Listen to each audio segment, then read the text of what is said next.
আজকে সাধারণ মানুষ আলেম ওলামাদেরকে সম্মান দিতে জানে না। আজকে সাধারণ মানুষ মুসল্লি ইমামকে সম্মান দিতে জানে না। অথচ এই ইমাম কে? সর্বপ্রথম ইমাম কে ছিল বলেন? ইসলামের সর্বপ্রথম ইমাম কে? রাসূল সাল্লাল্লাহু আলাইহি ওয়াসাল্লাম। কে? রাসূল সাল্লাল্লাহু আলাইহি ওয়াসাল্লাম।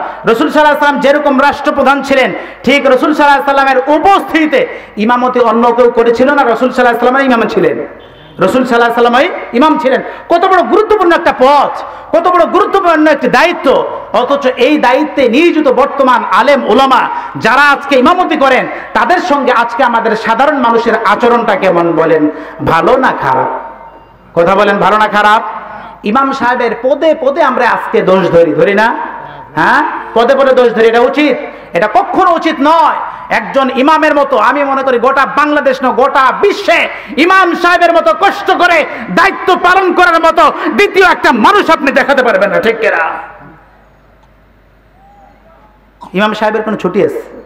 হ্যাঁ, ঈদের দিনে মনে হয় আপনারা 5 ওয়াক্ত নামাজ পড়েন না। ইমাম সাহেবকে ছুটি দেন, ঠিক আছে, কিন্তু 5 ওয়াক্ত নামাজ আছে না নাই? ছুটি হইলেও কয়দিন আর ছুটি থাকে? 2-1 দিন। আচ্ছা, সরকারি চাকরিজীবীরা বছরে কতগুলো ছুটি পায় হিসাব আছে? প্রতি শুক্রবার শনিবার আছে। তার উপর কত পূজা টুজা, ঈদ ইত্যাদি, রমজান মাস, অমুক টমুক যত উৎসব, ছুটির কোনো অভাব নাই।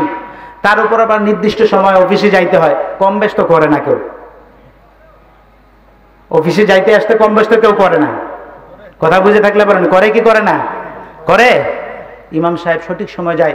একদিন যদি কোনো সময় একটু দেরি হয়েছে, আমরা সঙ্গে সঙ্গে এমনভাবে ইমাম সাহেবের সঙ্গে আচরণ করি, না জানি সে আমার বাপ দাদা 14 গোষ্ঠীর চূড়ান্ত পর্যায়ের শত্রু, ঠিক কিনা?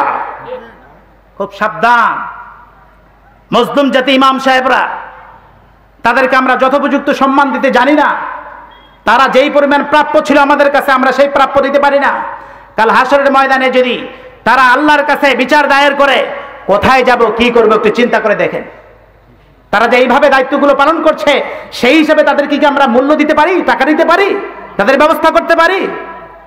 আজকে একটু চিন্তা করেন, ইমাম সাহেবের বেতন কি যুক্তিতে, কোন যুক্তিতে 4,000 5,000 দেন? আপনার বাড়িতে প্রতি মাসে খরচ হয় 10 থেকে 15, 20, 25, 30 ব্যক্তি হিসাবে এইভাবে খরচ হয়। কারো আছে 50,000 টাকা খরচ হয়, উনিও মসজিদ ইমাম সাহেবের বেতন দেয় 50 টাকা, আছে না? একটু চিন্তা করেন, হাইরে আমার বাড়িতে 50,000 টাকা খরচ হয়, আর ইমাম সাহেবকে কিনে আমি 50 টাকা দিচ্ছি, এটা কি আসলে জুলুম হচ্ছে নাকি ইনসাফ হচ্ছে? একটু চিন্তা করার দরকার ছিল কি ছিল না? সর্বত্র আজকে আমার দেখেন শুধু অন্যায় আর অন্যায় চলছে, শুধু অন্যায় আর অন্যায়। আর অন্যায় এমন পর্যায়ে পৌঁছেছে, অন্যায়ের বাধা না দিতে দিতে আমরা এমন পর্যায়ে পৌঁছেছি যে আজকে অন্যায়ের বাধা দিতে গেলে আজকে যে বাধা দিচ্ছে তাকে জুলুমের শিকার হতে হচ্ছে, ক্ষেত্র বিশেষে তাকে দুনিয়া থেকে বিদায়ও নিতে হচ্ছে, আছে না? না। এই আজকের পত্রিকায় দেখলাম ব্রাহ্মণবাড়িয়ার সম্ভবত ঘটনা। এক নারী ঢাকা থেকে বেড়াতে গিয়েছে গ্রামে।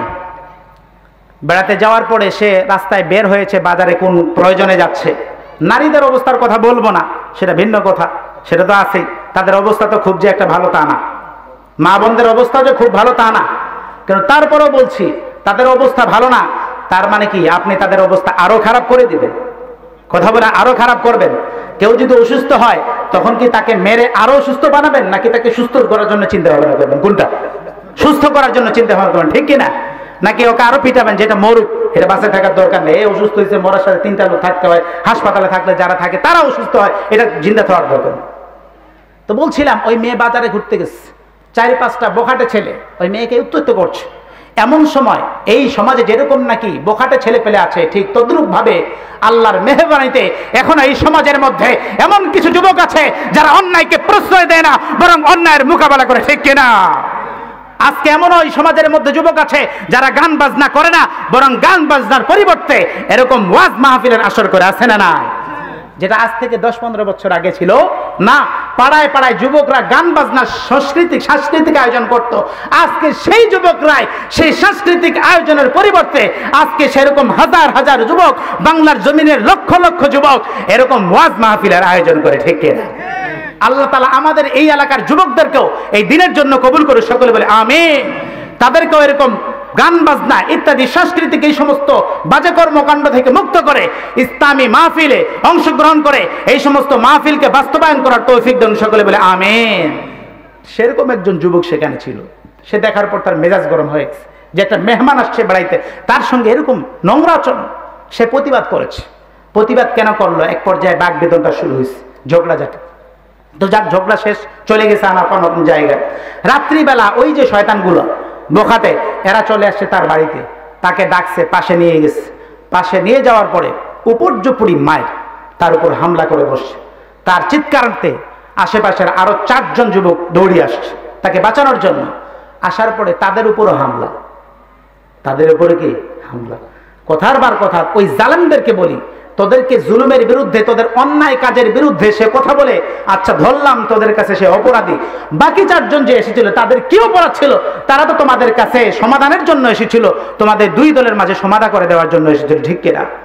অথচ তারা এমন পিটাইছে, ওই যে নিষেধ করেছিল সে দুনিয়া থেকে বিদায় নিয়েছে, বলে নাউজুবিল্লাহ। আর এই 4 জন আহত হয়েছে, তার মধ্যে 2 জন গুরুতর আহত। 2 জন আশঙ্কাজনক অবস্থায়, পত্রিকার ভাষা হলো আশঙ্কাজনক অবস্থায়, তার মানে মরা অবস্থায় তাদেরকে হাসপাতালে পাঠানো হয়েছে। বাংলাদেশ কোথায় আছে? যুবক শ্রেণী কোথায় আছে আজকে?